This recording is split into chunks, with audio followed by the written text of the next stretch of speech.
Welcome back, boxing fans. Today I'm watching Top Rank's release, the build-up to Keshawn Davis's performance or his upcoming fight on the undercard of Teofimo Lopez, where he's going to be fighting Pedraza. And, some people are downplaying this fight, trying to act as if Keshawn, a guy with only 9 professional fights, somehow isn't doing what he should be doing. But yet you show me any fighter you follow or you support that in his 10th fight is facing a 2-weight world champion who's still one of the best fighters at 140 pounds, right? And they said, oh, he's pulling him down in weight. Oh my God. You notice people didn't have the same energy when Tank Davis pulled Ryan Garcia down in weight, but they got the energy with Keshawn pulling Pedraza down in weight. The difference is Pedraza was once a 130-pound world champion and obviously is not the physical kind of size that Ryan Garcia is. Ryan Garcia is a much bigger guy than Pedraza. I mean, that's obvious and evident to anyone who watches boxing. As far as this fight, this is a great litmus test. This is going to be a really good test for Keshawn Davis. Obviously, his last fight, he was in with a very good, young, hungry fighter. It was a very competitive fight. I felt Keshawn won the fight pretty clearly, and he ended up getting the decision, but then that was turned into a no contest because of marijuana use tested in his blood, which makes no fucking sense to me at all, because nobody is using marijuana to get a fucking advantage in the ring, right? Like literally nobody. You're not using it to get an advantage in the gym training. You're not using it in the ring to get an advantage against other fighters. You're just not doing it because it's not going to help you like that. But, that's where we stand. Now, I'm just preparing to watch this video, Pressure. And I can honestly say, out of U.S. Olympians who've come through boxing recently, that the guy that I'm most hyped about is Keshawn Davis, right? Easily. When you think back to other top fighters who've come through the weight class and divisions, guys like Shakur, who obviously was a very good fighter, technically is very skilled, very defensive. I was never a huge Shakur fan when he was in the Olympics or the amateurs, right? You think about guys before that, there hasn't been many fighters who really grabbed people's attention. Not like when I was younger. When I was younger and, the whole Eastern Europe, Eastern Russia, Cuba, America sort of Cold War situation was going on. And in 1980, the U.S. Olympic team did not participate in the Russian Olympics. I think it was in Russia, in 1980. And because of that, of course, then Russia and Cuba boycotted the Los Angeles Olympics in 1984. And that 1984 Olympic team was unbelievable. And maybe it was just unbelievable because the Russians and the Cubans weren't involved. Maybe it wouldn't have been such a stellar team that did so well. But I mean, they dominated in volleyball with Karch Karai and the boys. They dominated in the NBA. They dominated in track and field. I mean, that was a great year or Olympic period for the U.S.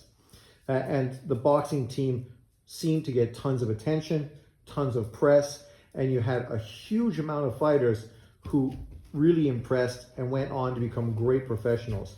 When we talk about Evander Holyfield, obviously Mark Breland, Pernell Whitaker, Taylor, and many others, Tyrell Biggs, Paul Gonzalez, Virgil Hill. Like, it was a really, really, really good team. And the majority of those guys who went pro joined Duva and really did well. And we got to watch their development and their growth from their first professional fight on TV to when they became world champions to then becoming pound for pound and superstars in the sport of boxing. In 1988, of course, then you had Roy Jones, who wasn't part of that class, but was part of that phenomenal sort of renaissance in American boxing during that era. And then after that, it's kind of been dry. I mean, obviously Floyd Mayweather came out, and then, Oscar De La Hoya and others. Let's not ignore some of the other great fighters who did come through. There was obviously Andre Ward won a gold medal as well. But since that 1988 Olympics, when Roy Jones came out and got screwed, I'm probably more hyped with Keshawn Davis than anybody who's come through since then. And, you know, maybe it just is what it is. Maybe it's just the attitude. I like his, you know, he's got that sort of Roy Jones mentality about it. He can talk to people normal, really relate, be a really approachable, down-to-earth dude that like reporters and everybody can talk to, and really get some good sound bites and some good interviews from him.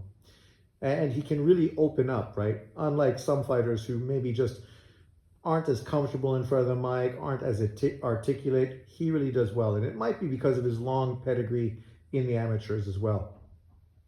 But then he turns that Roy Jones sort of switch, that RJ switch, when he really shows that dog in him, right?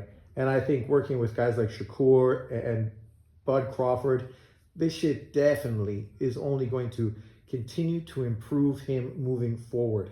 And I definitely think he's going to be a superstar in the sport of boxing. And so I'm really stoked to see what he does against Petraza. Obviously, that's a huge test.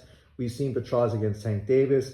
We've also seen him against Lomachenko. We've seen him move up in weight and take on Ramirez and many other really top fighters at 140 pounds. And the only two guys really that kind of dominated him were Lomachenko and Tank Davis. The guys at 140, he was pretty competitive. Even in losing to them, they weren't able to knock him out and destroy him the way Tank Davis was, or really sort of body him like Lomachenko did. And obviously Lomachenko is not a hard puncher, so it really shows the kind of performance he put on, especially going to the body. And it really looked like Petraza was not going to get out of that fight alive. So this is going to be a great test for Keshawn, and I'm excited. You know, overall, I'm excited about the card. I'm happy to see Lopez get back in the ring. He's an exciting fighter with a very great style. His biggest problem is himself, the mental aspect that sometimes screws him up. So we don't really know what kind of Lopez we're going to get until that night. But I'm excited to see what kind we do get. And as far as Keshawn, he's trying to bounce back after that little bit of a hurdle that he had to overcome, that whole marijuana situation, which obviously most boxing fans didn't pay much attention to. They understood it was insignificant and didn't really mean anything. But this fight, this win, this will put him right in contention for a 135-pound world title.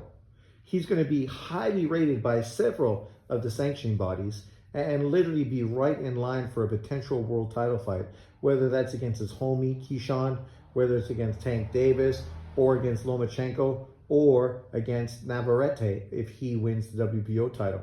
But regardless, any of those potential opponents would obviously be sensational. Him and Navarrete would be a great fight. Him and Lomachenko would be a great fight. Him and Tank Davis would be a great fight. Him and Shakur would be a great fight, and a very intriguing fight since they know each other so well. That fight's probably the least likely out of all of them, but you never know.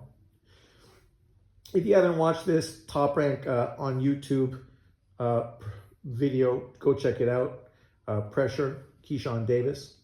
And tell me what you think about his upcoming fight against Jose Petraza. And how do you think he's going to fare? Do you think he's going to stop Petraza? Do you think he's going to be in a really good back and forth fight to really test, you know, the dog inside of him? Or do you think he's just going to win by easy, unanimous decision? Let me know in the comment section below. Or do you think he's going to lose? Because that's also another potential possibility as well. Thanks for watching. Enjoy your week. Chinese New Year is kicking off soon in Taiwan. So I'm going to have like 10 days off after Wednesday. So that's going to be great. I'm going to be able to put out more content, see about maybe doing some editing to videos if I can get myself psyched up to do that.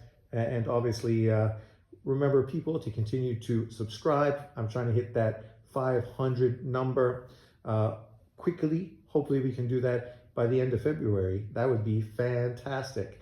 But let me know how things are going. Leave your comments below. Peace out. Enjoy.